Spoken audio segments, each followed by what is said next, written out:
que le Toulonnais, le Guérois, l'habitant de notre territoire va payer plus d'impôts. Est-ce qu'aujourd'hui vous pouvez dire en maintenant les taux de combien l'impôt va augmenter pour la part foncière? Je vous remercie. Merci M. Laurent. Sans être désobligeant, et sauf si vous étiez incompétent, vous faites la distinction entre les euros constants et les euros courants. L'augmentation des bases fiscales, extrêmement faible d'ailleurs en 2025, 1,4%, moins que l'inflation, a vocation simplement à maintenir le pouvoir d'achat des collectivités. En d'autres termes, quand les impôts, la masse augmente, en réalité, en francs constants, en euros constants, ça n'augmente pas. Donc je crois qu'il faut corriger ce point de vue. Il est facile au plan politique, mais l'action qui a été menée dans cette commune, dans cette collectivité et dans notre commune est de ce point de vue exemplaire. Quand nous avons une augmentation des bases de 1,5% et que les taux ne bougent pas, en réalité, en francs, en euros constants, décidément j'ai des difficultés chronologiques, en euros constants, le pouvoir d'achat des collectivités a baissé. C'est l'observation que vous pouvez faire. En d'autres termes, j'espère qu'on n'aura jamais l'occasion de mettre en œuvre une politique qui conduirait à baisser démesurément le pouvoir d'achat des collectivités, notamment des terres. Cette précision étant apportée, je le vois qui est pour. Je vous remercie. Vote de la taxe GEMAPI. Pour le vote de la taxe GEMAPI, je vous propose de maintenir en 2025 ce qui était fixé depuis 2018, 4,7 millions d'euros, ce qui représente en moyenne de moins de 11 euros par habitant. Et le plafond, c'est 40 euros. Je propose de rester en Observation. Je vois qui pour. Abstention. C'est donc adopté. Lissage de la taxe d'enlèvement des ordonnements. Oui, il s'agit de l'application de la délibération du 30 septembre 2021 pour un lissage sur une durée de 6 ans en 2 zones. Les 2 zones arriveront au même taux. Toutes les communes de ces 2 zones. La zone 1, c'est Courrières, la Seine et du Nord. La zone 2, c'est Carqueran, la Cour, la Garde, le Doux, le Pradé, le Rolès, le Faux, Saint-Mandrier et la Manette. Et en fait, vous avez tous les taux qui sont répartis par commune. Pour certaines qui augmentent très peu. Et voilà. Observation. Je le vois qui est pour. Je vous remercie. Régime ménager assimilé, tarification 2025 pour un droit spécial. Monsieur Larsan. Une délibération, c'est pas grave. Monsieur Larsan. Donc il s'agit d'une ordonnance spéciale au-delà d'une quantité équivalente à 1320 litres par semaine. Les professionnels sont soumis à une ordonnance spéciale qui n'est pas obligatoire, mais dans la mesure où ils ne sont pas d'accord de la payer, à ce moment-là, nous ne prenons plus au-delà de ces 1300 litres par semaine. Donc il s'agit du tarif qui est appliqué au-delà de ces 1300 litres par semaine. Observation. Je le vois qui est pour. Abstention. Donc approuvé. Fonds de concours partenaire à la ligne du Revest pour l'acquisition de véhicules. C'est mon avis qui rapporte. Dans le cadre du développement de la jeunesse et de l'associative de la commune du Revest, elle souhaite l'acquisition d'un véhicule de transport en commun de personnes, un bus d'une capacité de 33 places assises. Ce bus permettra aux associations brestoises sur demande et en fonction des disponibilités de transport pour transporter ses adhérents en sortie. La ville de l'Ouest demande un fonds de concours à la métropole. Le coût total de l'opération est de 28 millions d'euros hors taxes. La participation du TPR serait de 13 millions. Il n'y a pas d'observation, je vais au voir. Pardon, qu'est-ce que j'ai dit? 28 000 euros. J'ai l'habitude de vous dire.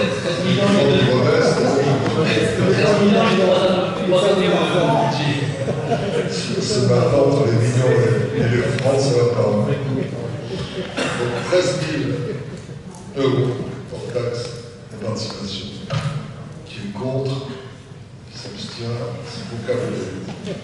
Actualisation des règlements des astreintes et des permanences. Monsieur Duchy. Il convient d'adapter les modalités de recours aux astreintes selon les besoins opérationnels des directions et des enquêtes de la métropole, afin d'intervenir de manière efficiente pour assurer en tout temps la continuité du service et ainsi garantir la protection des biens et des personnes sur le territoire. Bon, je confirme que les modifications intervenues ont reçu des avis favorables à l'occasion des carnets CSI. Je vois qu'il faut, c'est donc approuvé, même des vibrations pour le contrôle du personnel. Oui, Madame Chapeau, il s'agit essentiellement de modifications d'horaire de travail, d'ajouts au planning des équipes de terrain. Et bien sûr, ces modifications ont reçu des avis favorables à l'occasion des carnets CSI. Même vote. Création de nouveaux procédures 2025. Je propose de créer, comme chaque année, des emplois saisonniers pour les mois de juillet. Ça, c'est en 30 mois, ça fait plus. Ça, c'est en 30 mois de création. Je vais au voix, qui est pour. Abstention, c'est donc approuvé. Pour la prochaine délibération, il est demandé à M. Simon Bellevanti, Mme Merci, M. Berti, Mme Vialon, Mme Métal, M. Stassinos, de ne pas prendre part au vote et éventuellement de sortir de la salle. Ça concerne en effet l'adhésion à la convention de participation de vote du centre de gestion du bar. Monsieur Michel. Chers collègues, la protection sociale des agents en cas de violence de votre changement majeur, les obligations pour les Ne va pas trop vite. Ah, pardon. Sortez. C'est bon.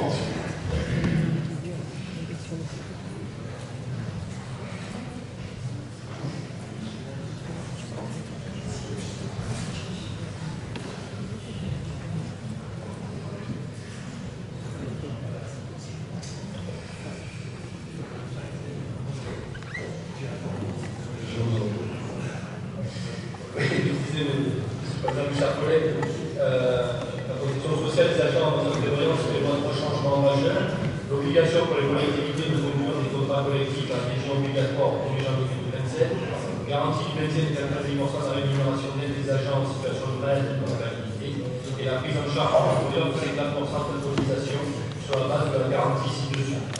Et je vous propose, à partir du 1er janvier 2026, d'adhérer à la convention de participation souscrite par le centre de gestion du bar et de se servir par participation financière aux agents à hauteur de 50% de la cotisation acquittée au titre des garanties minimales obligatoires.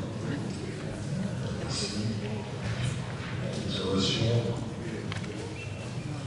Je le vois qui est pour. Abstention, je vous remercie. Nos amis peuvent revenir dans leur place.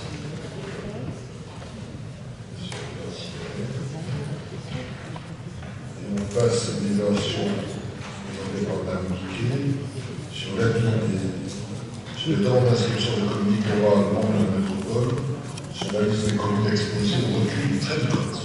Mme Guiquet. Merci, Monsieur le Président. Mes chers collègues, la loi climat et résilience du 22 août 2021 poursuit l'objectif d'une meilleure prise en compte du recul du trait de côte dans les politiques publiques locales, notamment à travers les documents d'urbanisme. Elle incite les communes dont l'action en matière d'urbanisme et la politique d'aménagement doivent être adaptées aux phénomènes hydrosédimentaires entraînant l'érosion littorale à s'identifier sur une liste fixée par décret. 4 communes membres de la métropole, hier, le Fradé, Saint-Mandelier et 6 pour les plages, ayant délibéré pour leur inscription à cette liste, la métropole PPM, compétente en matière d'urbanisme, doit se prononcer sur ces demandes afin de pouvoir élaborer une cartographie locale d'exposition au recul du trait de côte à 30 ans et à 100 ans. Bien. Observation. Merci. Alors, cette délibération soulève la question de la gestion du trait de côte et de la responsabilité des collectivités dans l'application du foncier en zone à risque. Dès décembre 2021, dans notre conseil municipal à Vienne, j'avais alerté au sujet des lois viticotiques des conséquences de la loi climat et résilience, notamment sur l'article 244 qui instaure un droit de préemption spécifique et ouvre la voie à des expropriations en cas de refus du trait de côte. Cette mesure s'applique aux dispositions existantes du Code de l'environnement qui permettent déjà aux maires d'exproprier des biens exposés à des risques majeurs tels que la submersion marine. L'aliénation des conflits nautiques est directement impactée par ces dispositions. En effet, la vente de ces biens situés en zone à risque pourrait être préjudiciable aux futurs acquéreurs et engager la responsabilité juridique et financière des collectivités. L'inscription de plusieurs communes littorales dont l'Oyer sur cette liste manque de reconnaissance officielle de l'exclusion de notre territoire au phénomène d'érosion. Cette reconnaissance impose des obligations en matière de planification urbaine et d'information citoyenne. Cependant, plusieurs questions restent en suspens. Quelle stratégie la métropole prévoit-elle pour éviter que les biens récemment acquis auprès des collectivités ne soient ensuite déclarés d'habitat, voire dévolus à la charte propriétaire? Comment s'assurer que la vente des terrains et la délivrance d'autorisations de urbanisme ne mettent en péril la responsabilité des communes et des métropoles? Et enfin, quel accompagnement est prévu pour les habitants et les professionnels concernés? Il est essentiel que la métropole prenne des mesures préventives fortes avant toute prise de décision, notamment en s'appuyant sur les études menées avec le CEREMA. À ce titre, je vous propose, si vous le permettez, un moratoire sur la vente des profils nautiques et sur les permis de construire dans les zones identifiées comme sensibles, le temps que la cartographie précise soit finalisée, une information renforcée des futurs acquéreurs et des occupants sur les risques réels et les applications légales, et enfin une étude approfondie sur les solutions alternatives à la destruction des biens menacés. En effet, il faudra bien penser à relocaliser une famille entière de cas échéant. Il ne s'agit pas de freiner le développement, mais de protéger les habitants et d'anticiper les risques pour garantir l'aménagement durable et sécuriser notre territoire. Merci. Madame, je vous ferai la même réponse en conseil municipal. Je pense qu'il ne faut pas dupliquer obligatoirement la question. C'est pour ça qu'on sait le conseil municipal va être peu. L'étude qui va être réalisée par la métropole est importante pour nous, puisque cette cartographie permet de définir le niveau de submersibilité de telle ou telle localisation maritime. En d'autres termes, à certains endroits, la submersion prévue aurait lieu dans 100 ans, dans d'autres endroits à 30 ans, puisque c'est les deux niveaux qui sont prévus. Ce que j'ai déjà indiqué au conseil municipal, ce qui ne m'a pas être opportun, supplémentaire après, quand nous aurons cette cartographie, d'imaginer que quand la submersion est prévue à 30 ans, on ne puisse plus que louer les propriétés des profits nautiques de telle façon que l'échéance de 30 ans permettre d'obtempérer si la difficulté se révélait. Si au contraire, c'est une échéance de 100 ans, ils peuvent être vendus dans la mesure où 100 ans, ça fait 4 générations. Il n'y a aucune raison à ce moment-là de modifier les possibilités. Dans l'immédiat, les acheteurs sont parfaitement informés de toutes les hypothèses qui peuvent se formuler et la liberté pour eux d'acheter ou de ne pas acheter est totale. En tous les cas, cette cartographie est importante. Il est à noter qu'elle s'appliquera. Elle sera fournie comme information à toutes les communes qu'elles aient ou non adhéré au décret, et ensuite les communes feront ce qu'elles souhaitent faire. Je mets au voie cet avis. Abstention, position, je vous remercie. Madame Piquet, est toujours en approbation de la modification numéro 6 du plan local d'urbanisme.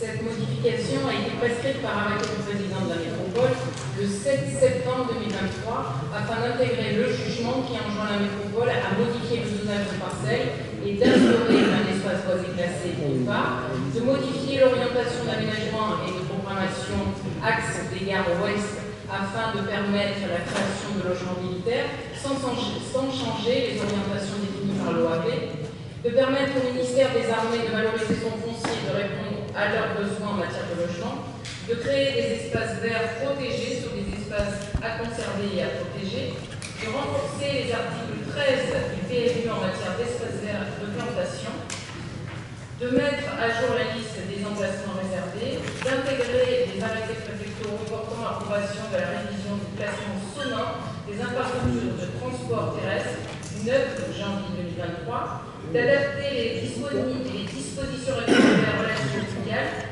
de permettre divers ajustements et propositions concernant le règlement, notamment pour faire évoluer le PLU dans le sens d'une prise en compte toujours renforcée des normes de développement durable. Le projet de modification a été notifié aux personnes publiques associées à l'issue d'une enquête publique qui s'est déroulée du 9 décembre 2024 au 10 janvier 2025 et après avis favorable de M. Archelas, commissaire enquêteur, le dossier a été modifié de façon mineure afin de tenir compte des différents avis formulés pendant l'enquête publique et de l'avis de la DDTM.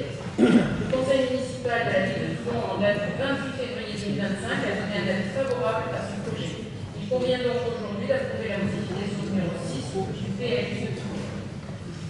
Merci. Monsieur Lefranc. Monsieur le Président, chers collègues, merci. Au milieu de diverses modifications du PLU de Toulon, se cache un scandale qui choque beaucoup l'équipe de Toulon en commun. Il s'agit de la réduction de l'emplacement réservé 503. Dois-je être obligé de rappeler que les habitants de la métropole passent en moyenne 67 heures par an dans les bouchons, soit 20 minutes de perdu tous les jours de travail, qu'ils souffrent d'une augmentation du stress et de la pollution. 20 minutes en moyenne, cela veut dire que certains perdent plus d'une heure enfermés dans leur voiture ou leur bus. Les entrées d'autoroute de Toulon sont régulièrement bouchées. Des sorties comme celle de la Seine, au Loul ou la Valette tournent régulièrement au cauchemar. Il faut aux heures de pointe plus de 10 minutes pour descendre de la gare de Toulon à la place de la Liberté. Pour éviter ce bouchon, je préfère descendre du bus 3 à la gare et d'aller à pied vers le centre-ville. Il m'arrive de voir place de la Liberté le bus précédent. Je pourrais parfois l'attraper. Dois-je être obligé de rappeler ce qu'est un TCSP, transport collectif en site propre? Il s'agit d'un système de transport public de voyageurs utilisant une voie ou un espace affecté à sa seule exploitation, bénéficiant généralement d'une priorité au feu et fonctionnant avec des matériels allant des autobus au métro en passant par les tramways. Dans les zones sujettes à la congestion routière, les TCSP vont plus vite que les voitures et constituent ainsi une alternative attractive à ce mode de transport. En favorisant le report modal des automobilistes sur le TCSP, ils limitent la pollution, les émissions de gaz à effet de serre et les bouchons. Le projet BHNS est-il encore un TCSP? La réduction de l'emplacement réservé 503 prévu pour le TCSP, avec pour motif le projet de BHNS, permet d'en douter. Il n'a pas été répondu aux demandes de précision formulées lors de l'enquête publique. Il a été renvoyé à un futur dossier de DUP qui n'est pas public. Encore un manque de transparence. Rappelons que le projet d'aménagement et de développement durable du PLU de Toulon, le PADD, approuvé en 2014, fait état d'un TCSP, de 2 lignes même, et que c'est une orientation en matière de transport qui ne pourrait être supprimée par une modification de PLU. L'article L153-31 du Code de l'urbanisme précise que la révision du PLU s'impose en cas de changement d'orientation du PADD. Si le projet BHNS n'est plus TCSP, ce qui n'a pas été affirmé, puisque la seule réponse aux interrogations émises à l'enquête publique a été d'attendre que le projet DUP pour avoir des précisions, il n'est pas compatible avec le PADD du PLU. Auquel cas, cette modification ne serait pas légale, puisqu'elle tendrait à supprimer une disposition essentielle du PADD en matière de transport par une procédure de modification et non de révision. Nous avons donc là un problème de légalité de cette modification et une tentative d'enterrement du TCSP en le privant d'un site propre à l'Escaillon, à l'entrée et à la sortie du pont du Las, à plusieurs endroits de Saint-Jean-du-Var, à Sainte-Mousse. Nous allons avoir un BHNS qui sera lui aussi pris dans les bouchons. Ce n'est plus un TCSP. C'est une condamnation à voir les habitants de la métropole perdre de plus en plus de temps et d'espérance de vie. C'est une atteinte à leur bien-être et à leur santé. Votre projet BHNS, finalement, je vais l'appeler Toulon va devenir la ville du transport washing. Je vous demande donc d'enlever cette modification numéro 6 du PLU, dans cette modification numéro 6, l'évolution illégale de l'ER 503. Merci, Monsieur le Président. D'autres interventions? Oui, madame.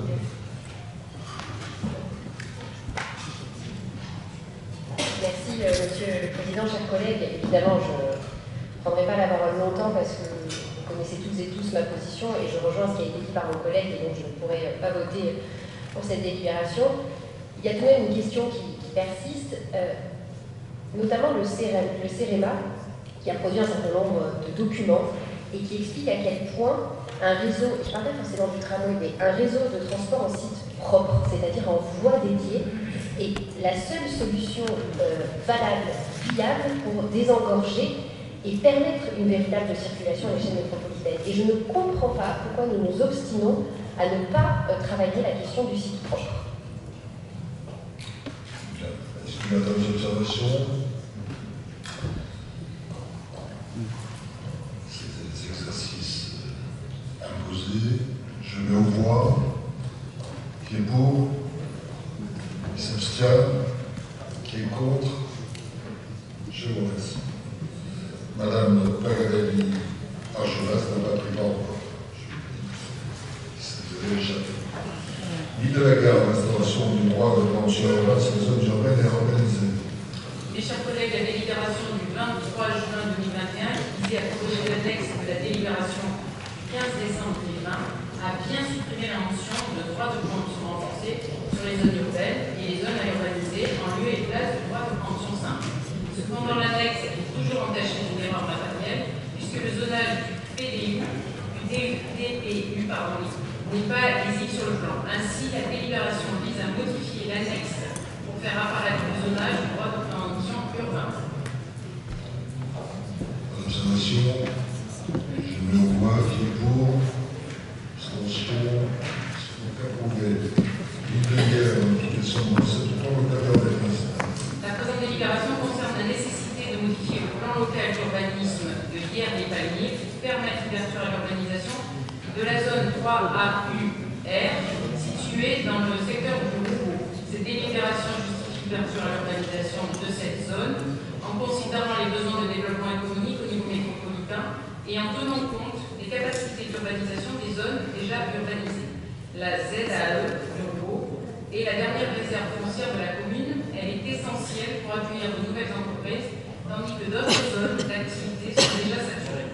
Cette ouverture à l'urbanisation vise à soutenir un projet de développement économique ambitieux avec un technopôle santé et tertiaire afin d'accueillir des entreprises innovantes, des équipements de santé et à créer environ 500 emplois.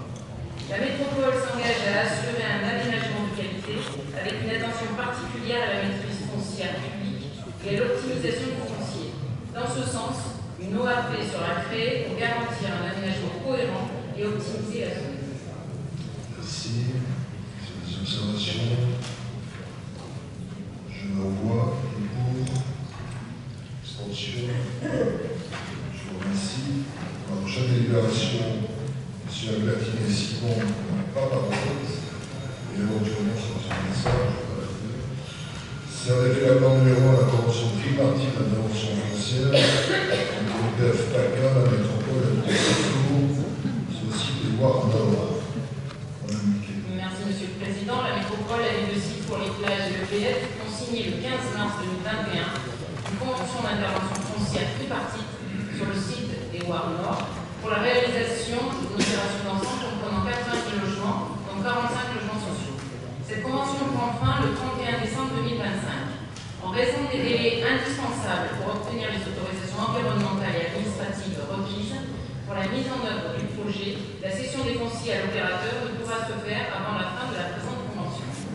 Il est donc nécessaire de prolonger la durée de cette convention de 2 ans, soit jusqu'au 31 décembre 2027, afin de l'adapter au calendrier de la sortie opérationnelle du projet. De plus, cet avenant intègre les nouvelles modalités de cession aux collectivités et modalités de gestion des biens dédiés décidées depuis en conseil d'administration de l'EPF. Le montant de portage de la convention de 7,5 millions d'euros reste inchangé. Merci. À l'observation. Oui. Monsieur le Président, chers collègues, concernant cette délibération, en novembre 2017, l'ensemble du conseil municipal de Siffron votait contre la convention foncière avec le PF-PACA pour ce site des Nord-Nord, sous l'impulsion à l'époque du conseil municipal de l'éco-collectif. Aujourd'hui, vous souhaitez voter un avenant pour proroger cette convention. Nous sommes tous témoins des conséquences du bricolage massif de nos communes sous prétexte d'une loi SCO complètement inadaptée. Alors nous n'avons toujours pas changé d'avis et nous voterons donc contre cette délibération. Pas de commentaires. Personne n'est pas si fort. Je vais voir. Qui est pour? Abstention, contre. La main. Ceci, on va regarder. passe, je donne la parole à M. Albertini.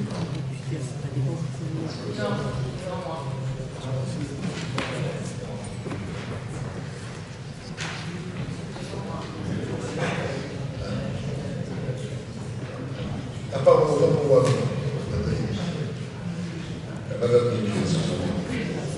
Chers collègues, la société Someca a déposé une demande d'autorisation environnementale unique en vue d'exploiter, en renouvellement, la carrière et l'installation de traitement de matériaux situés au lieu-dit les Amandes et Iraki, au revers des eaux, et lieu-dit Tourvidal à Écosse.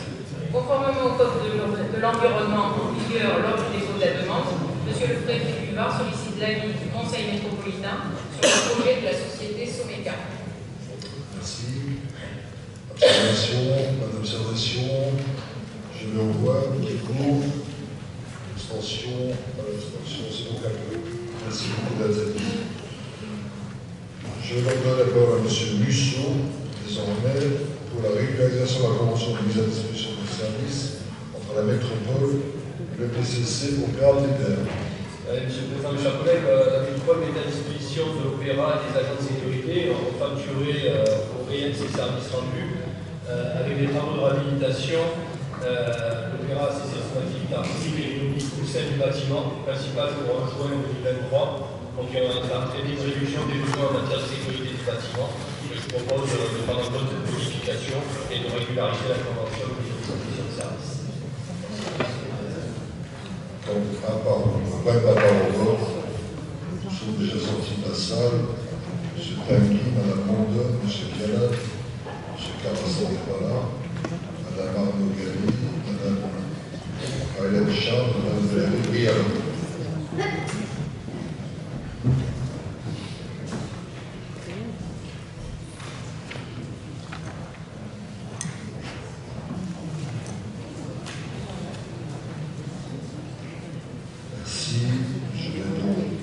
Est-ce qu'il y a des observations? Pas d'observation, je mets donc au voix cette régularisation qui est pour, abstention, donc approuvé. Est-ce qu'il fait sortir un peu désormais? Non, il vous dit reste dehors. Non, on n'entend pas. Convention d'objectif entre la métropole et le PCC Opéra TPR pour 2025. Oui, je vous propose d'autoriser le versement d'une contribution financière dans le temps de 1 232 000 € au titre de l'année 2025 à l'Opéra et signer la convention d'objectif correspondante. C'est la somme identique à celle de l'ENA. Oui, monsieur. Alors, je vous remercie, Monsieur le Président, mes chers collègues. L'Opéra de Toulon, nous en avons encore récemment parlé. Et donc aujourd'hui, en votant cette convention d'objectif 2025, permettez-nous de nous y arrêter quelques minutes. La culture n'est pas un puits sans fond. On ne peut pas dépenser n'importe quoi, n'importe quand, n'importe comment. Et souvent d'ailleurs, quand ma formation politique, les élus de ma formation politique prennent la parole sur la question de la culture, on tous décrit en disant vous voulez choisir, vous voulez décider, vous voulez orienter. En fait, gouverner, c'est décider, c'est choisir. Et d'ailleurs, à ce titre, quand je vous dis qu'on a récemment entendu parler de l'opéra, ce qui s'est passé avec le chœur lyrique, c'était choisir. Choisir une forme de programmation. Est-ce qu'on veut maintenir ou non un chœur lyrique salarié à l'Opéra de Toulon ou pas? Et le débat peut avoir lieu. On n'a pas à pousser des cris, d'ailleurs, y compris contre le Rassemblement national, mène aussi des débats sur les sujets culturels. L'argent public, ça n'est pas n'importe quoi, il ne vient pas de n'importe où. Ce débat-là a été clos par une subvention qui sera votée demain par la ville de Toulon pour le maintien du chœur lyrique. Donc je ne vais pas y revenir. En revanche, là où je suis assez étonné, et c'est la question qu'on souhaitait vous poser, Monsieur le Président, c'est qu'au moment de cet épisode, vous avez déclaré souhaiter un rapport commandé, un rapport d'audit de la Chambre régionale des comptes de Provence-Alpes-Côte d'Azur sur la gestion de l'Opéra de Toulon. Le dernier rapport n'était pas si vieux, il a été publié il y a moins d'un an, c'était en avril 2024. Pourquoi demander un nouveau rapport? Quels sont vos doutes, ou plutôt, Qu'attendez-vous de ce rapport? Est-ce qu'une suradministration coûteuse, nous l'avions déjà dit, est-ce qu'une suradministration coûteuse est peut-être un des objectifs de stigmatisation, de révélation que vous attendez? Finalement, Monsieur le Président, en passant cette délibération aujourd'hui, est-ce que vous pouvez aussi, nous sommes favorables à la convention d'objectifs, est-ce que vous pouvez aussi nous éclairer sur ce que vous attendez aujourd'hui de l'établissement public de coopération culturelle qui est financé par l'argent des habitants de notre collectivité? Je vous remercie. Je vous remercie également. Moi, ça vient dans ce rapport, on dit voilà ce que j'attends, voilà ce qui doit être fait. Je rappelle que l'Opéra de Toulon, c'est un établissement public administratif totalement indépendant dans sa gestion. C'est une décision de l'UE, même s'il y a des financeurs dont la mairie de Toulon, TPM, sont membres. Pourquoi j'ai demandé un rapport à changer? Et permettez-moi juste, et dirigé par des élus de notre collectivité. Ce qui est, somme toute important, c'est que ce n'est pas totalement indépendant, c'est des financements et des élus de notre collectivité. Donc on a vraiment notre mot à dire. Oui, enfin écoutez, sa dimension dominative me paraît sans intérêt. C'est un établissement public. Si chaque fois que quelqu'un d'une collectivité préside une institution, on met en cause l'institution, ce n'est pas le problème. C'est l'amiral Tanguy, ce qu'on connaît de lui, de l'objectivité, de compétence. Pourquoi j'ai demandé un rapport à changer des comptes? Parce que j'estime que les institutions de la République ne sont pas là uniquement pour critiquer, pour sanctionner, pour persécuter, pour faire prendre un tort infini aux collectivités. Parce qu'il faut quand même que vous sachiez que quand on a un rapport tous les 3-4 ans, en moyenne d'un changement des comptes, c'est la totalité des services qui est mobilisée pendant des mois. Bref, c'est nécessaire, mais c'est quand même très délicat au niveau administratif. Mais on nous dit aussi, on nous souligne que les établissements de l'État sont là pour donner des conseils. Et je trouve la Chambre générale des comptes est admirablement placée pour donner un conseil, non pas d'opportunité, mais de gestion, notamment sur la permanence de telle ou telle activité dans son opéra. Vous avez raison de dire qu'il y avait eu, il y a, je crois, 2-3 ans, un rapport de la Chambre générale des comptes sur l'opéra. Il avait d'ailleurs conduit, notamment sur le ballet, décisions particulières, plutôt que d'avancer dans un semi-difficulté, une transparence insuffisante, j'avais demandé à la Chambre générale des comptes si elle voulait bien nous éclairer davantage sur ce point particulier. Elle vient de me répondre que ce n'est pas dans sa compétence, la phrase est, je ne me rappelle plus laquelle, mais peu importe, ce n'est pas sa compétence, ça vient de sortir, j'en prends acte. Mais je pense que la décision qui a été prise par la mairie de Toulon, qui est exemplaire et qui nous permet de proroger la situation du moment, ne doit pas nous conduire à ne pas réfléchir. Vous-même, lancez la culture dans l'Assemblée nationale, vous-même savez quand même qu'on ne peut pas avancer les yeux fermés et qu'il y a des réalités économiques. Que la plupart des opéras de province de taille de celui de Toulon n'ont pas de cœur autonome et interne, et qui font appel à des prestations extérieures. Je n'ai pas d'avis, je ne suis pas compétent en la matière, et je souhaite que d'une façon ou d'une autre, malgré le non-éclairage de la Chambre générale des comptes, nous ayons ce délai supplémentaire pour réfléchir à la situation. Voilà, c'est simplement la nature de ma réponse. Et donc, je mets au voie cette convention d'objectifs qui est pour. Je vous remercie. Il est demandé à ce qu'il est sorti de rentrer. Je donne la parole à M. Masson pour la convention territoriale globale de la métropole TPM. Oui, merci, M. le Président. Il s'agit de créer un avenant à la CTG pour formaliser les développements de solutions pour la garantie de jeunes enfants en direction du public précaire.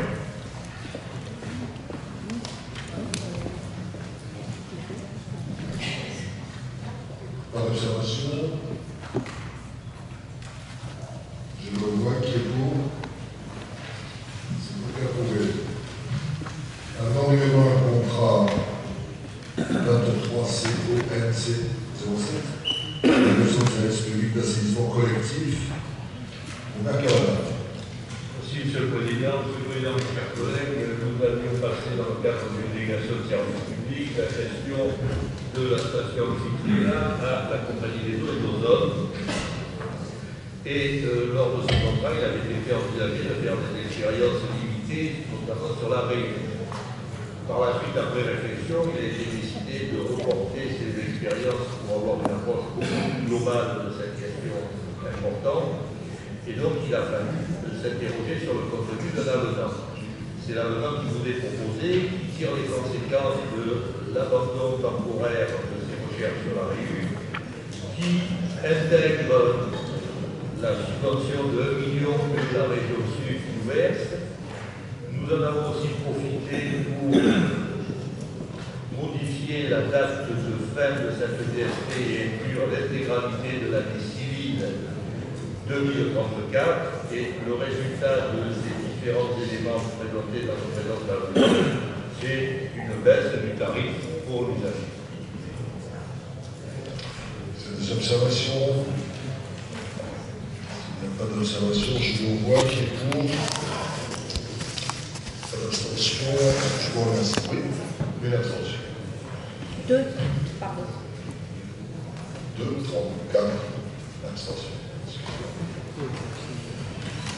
Fixation des tailles métropolitains pour les appareils de route en vue de la traite pour la station d'épuration, M. Berti.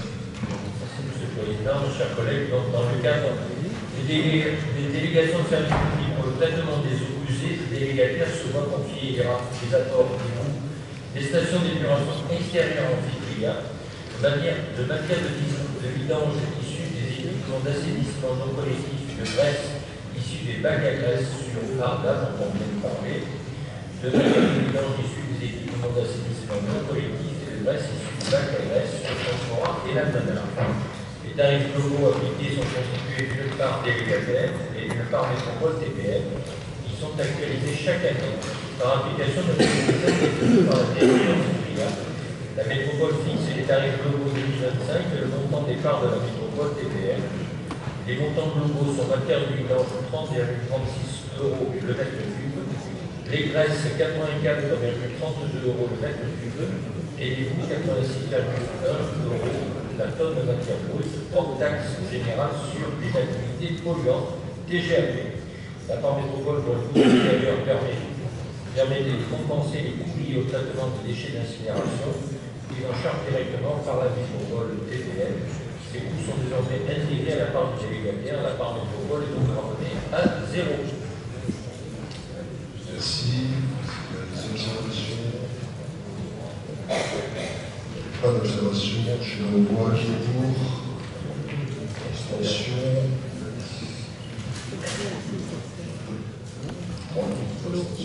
Merci. L'application assainissement collectif par métropolitaine du 1er avril 2025, M. Bertini. Chers collègues, donc la redevance assainissement collectif couvre l'ensemble des charges du service de collecte et traitement des eaux usées, et notamment les investissements. Une redevance comprend plusieurs parts. Une part collecte destinée à la rémunération du concessionnaire en charge de l'exploitation des réseaux pour les communes qui sont en DSP. Une part traitement destinée à la rémunération du concessionnaire en charge des stations d'épuration. Une part transport destinée à la rémunération du concessionnaire en charge de la galerie de Laouvrant à Cap-Sicier pour les communes raccordées sur la station Amphitria. Et enfin, une part destinée à la collectivité, dite part métropolitaine. Les parts concessionnaires étant fixées dans les différents contrats de DSP, il n'est pas nécessaire de délibérer que pour fixer la part métropolitaine. La part métropolitaine n'a pas varié depuis 2021, à l'exception de l'ACRO. Il apparaît aujourd'hui un écart important sur l'ensemble des usagers de la métropole en raison de l'augmentation de la redevance traitement sur le bassin versant ouest Amphitria, permettant le financement des travaux sur l'incinérateur réalisés par le concessionnaire. Afin de modérer la hausse subie par les usagers d'Amphitria, il est proposé de réduire la part métropolitaine de 0,07 € hors taxe du mètre cube sur le périmètre concerné. Donc, cette action, plus la modification de la DSP, crée une baisse, du moins une hausse diminuée de 20 centimes d'euros sur le bassin versant Amphitria, c'est-à-dire en commune de l'ouest de la métropole. Merci. Observation. Je le vois qui est pour. Abstention. Pas d'abstention. Maintenant, au niveau de la convention quadripartite, TPM, ministère des Armées, Naval Group, etc. Madame Lévy. Oui, merci, Monsieur le Président. La desserte de la nationale est conforme aux objectifs d'existence des placements urbains. Nous effectuons une expérimentation qui doit permettre d'ajuster, d'adapter la desserte ou les dessertes aux besoins. Et donc, le changement a été demandé par la nationale. Il faut bien voter cette application pour une période allant jusqu'au 31 janvier 2026 qui peut être reconduite. Il faut savoir que le coût est pris en charge par la Valgroupe et la Marine nationale, c'est à coût de 573 960 €. L'observation. Je vois qu'il vaut. Abstention. C'est approuvé. Plan de réception de traitement des déchets d'exploitation des résidus de Carpison de la ville du port de Toulon. Sur vous. Merci, Monsieur le Président.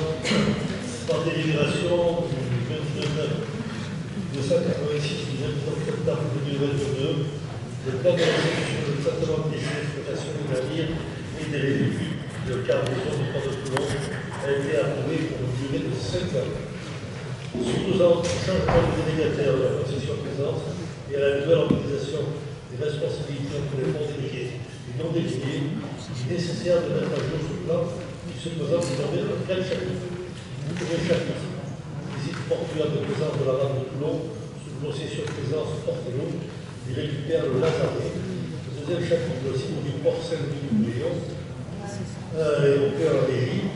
Troisième chapitre, le site portuaire des ports du Cal et des quais d'armement dans la Seine-sur-Mer en régie. Et quatrièmement, les sites portuaires sous concession de mer CCTV. Donc une question périmètre. Merci, Monsieur le Président. Merci. Observation, pas d'observation. Je mets au voix qui est pour. Abstention. C'est adopté. Et la dernière délibération, monsieur, concerne l'obligation de principe relative à la création d'une société portuaire pour l'aménagement et la gestion du port de commerce de Toulon. Merci. Monsieur le Président, mes chers collègues, la délégation de service public dans le commerce de Toulon et Saint-Galion arrive à échéance le 31 décembre 2027. La Marine nationale récupère 2 hectares de terre pleine sur le périmètre de la DSP pour la construction des infrastructures du porte-avions de nouvelle génération de 2027 à 2035. L'utilisation de ces infrastructures dédiées à la construction des porte-avions représente une opportunité pour la métropole, la région Provence-Alpes-Côte d'Azur, le département du Var, la région PACA en termes de développement économique et d'emploi, favorisant l'innovation et l'attractivité du territoire. Engager les démarches en vue de la création d'une société portuaire représente les avantages suivants. Premièrement, assurer à la métropole de passer important dans la gestion du port de commerce. Deuxièmement, permettre une gestion optimisée des infrastructures portuaires sur une période de 40 ans. Troisièmement, bénéficier du savoir-faire de la Chambre de commerce et d'industrie. Quatrièmement, assurer la compétitivité du port face aux concurrents français et étrangers. Et cinquièmement, coordonner les stratégies du développement des choses métropolitaines, départementales et régionales grâce à une gouvernance et un cofinancement partagé entre les grands acteurs publics du territoire. Voilà, Monsieur le Président, ce que dit cette délibération. Oui, merci, Monsieur le Président, chers collègues.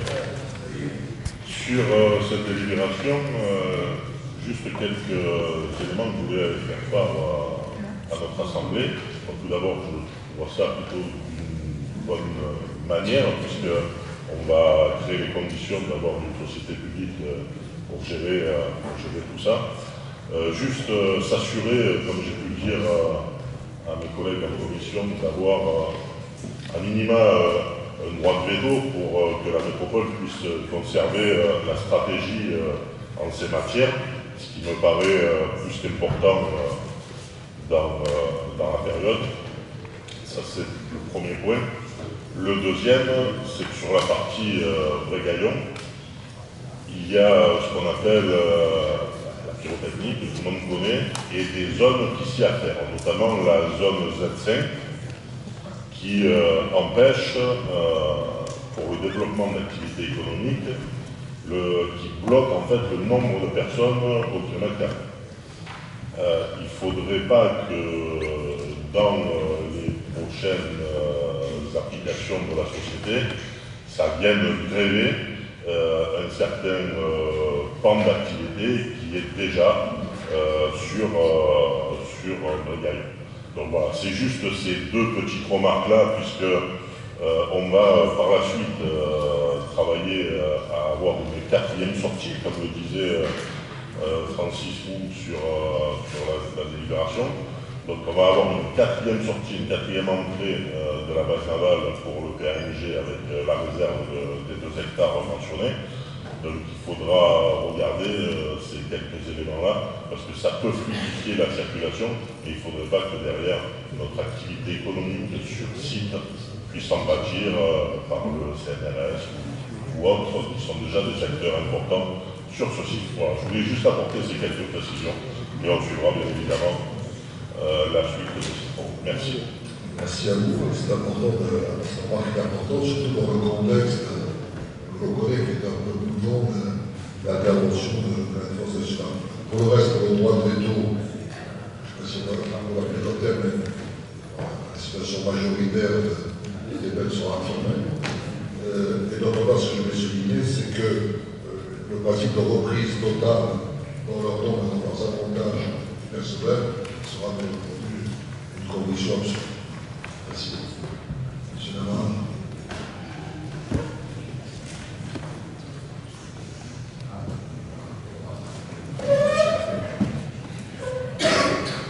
Je vous remercie, Monsieur le Président. Alors en effet, je remercie les services, notre DGS notamment, de m'avoir apporté un certain nombre de lumières sur cette délibération, qui est pour le moment qu'une délibération de principe. On n'acte pas les choses, ce qui d'ailleurs a permis de m'expliquer pourquoi on n'avait pas forcément d'éléments probants non élus pour encore juger du mode de gestion en tout état de cause de l'intérêt de passer par une société publique plutôt qu'une nouvelle délégation de services publics sur cette partie port de commerce. Ce choix appelle, au-delà des observations qui ont été faites, et c'est sûr la question de ce qu'on peut appeler le droit de veto, en tout cas de l'autorité ultime, que pourrait être celle de notre métropole, la première intéressée finalement et la première liée avec ces territoires, elle appelle aussi une part de prudence. Vous venez, Monsieur le Président, de parler du personnel. Sur la question du personnel, ce que nous ne voudrions pas, c'est que cette structure, la création de cette structure, soit en fait la création d'une superstructure. C'est qu'en fait, finalement, puisqu'on en revient toujours aux mêmes choses, excusez-moi, le brouhaha a plutôt parfois tendance à me dissiper. Je vous remercie. Je ne sais pas si c'est la salle ou l'acoustique doit être améliorée.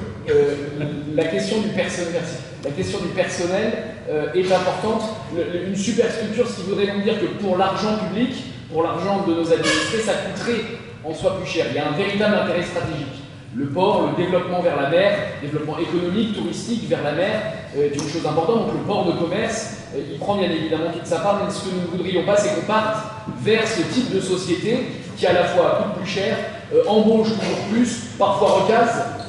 Je rappelle que le port de Marseille a été, il y a quelques mois, quelques années, l'objet du recasage d'un ancien ministre d'un des gouvernements de M. Macron. Les rentes-en-plan de la politique ont parfois aussi tendance à profiter de ces structures publiques. Donc voilà une première de nos prudences. Je n'en doute pas, mais voilà une de nos premières prudences. Et enfin, je crois que l'association avec deux opérateurs principaux, la région et le département, est déjà bien actée, mais la question c'est celle de la CCI, de la Chambre de commerce et d'industrie.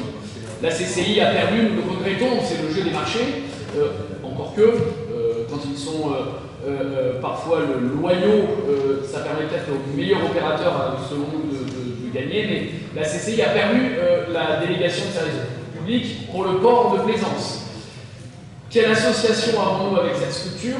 Quel sera du coup son avenir dans les éléments vers lesquels nous nous projetons? C'est avec un regard bienveillant que nous voyons la délibération de principe, mais une abstention prudente sur les quelques éléments, à moins que vous nous apportiez déjà des lumières pour nous rassurer. En tout état de cause, nous ne sommes pas hostiles à la création de principes, ou tout du moins à la réflexion vers la création d'une société publique pour la gestion du port de commerce. Je vous remercie. Vous êtes d'accord pour la dimension de principe, mais vous ne connaissez pas la dimension de principe. Le paradoxe de Navarre. Oui, ça c'est une grosse comparaison, hein, si je peux me permettre. Non, je crois qu'il faut à la fois être pressé et prudent. Pressé parce qu'on ne peut pas laisser la situation en état, il faut des investissements requis, l'investissement humain qui s'impose aller rapidement dans la direction qui est indiquée, mais être prudent aussi, par exemple, dans la constitution du pacte d'actionnaires, dans la définition des actionnaires, c'est à ma demande, par exemple, que le département, qui n'était pas initialement sollicité, doit être présent. C'est une opération suffisamment importante dans le département du Var pour que tel soit le cas. Je souhaite également qu'il y ait une sorte de conseil de surveillance qui, regroupant les communes concernées, je pense à la ville de Toulon, la ville de Saint-Mandé, la ville d'Alsace, puissent être en permanence associés, même si ils ne seront pas éventuellement actionnaires. Je souhaite aussi qu'une réflexion soit faite pour que les conventions soient passées avec de gros financeurs, je pense à la Caisse des dépôts ou autre. Mais ce qui est pas important dans la démarche et dans le principe, c'est que eu égard notamment qu'à faire de ce corps est un corps privé-public de défense, il est important qu'on soit très près de la décision et très près des interlocuteurs. En la matière, la délégation de service public, même si elle peut être parfois bien verrouillée, fait que l'interlocuteur important de la défense nationale à un moment donné ne serait pas directement l'institution que nous représentons. Moi, je pense qu'il faut être en première ligne. La deuxième chose aussi, c'est que la Chambre de commerce a une grande expérience de ce corps, et je pense que ça peut être efficace pour la suite. Donc, pour le principe, sans aller plus loin, c'est une délibération avec laquelle je suis d'accord. Et comme je suis d'accord, moi je vote pour. Est-ce qu'il y a d'autres observations?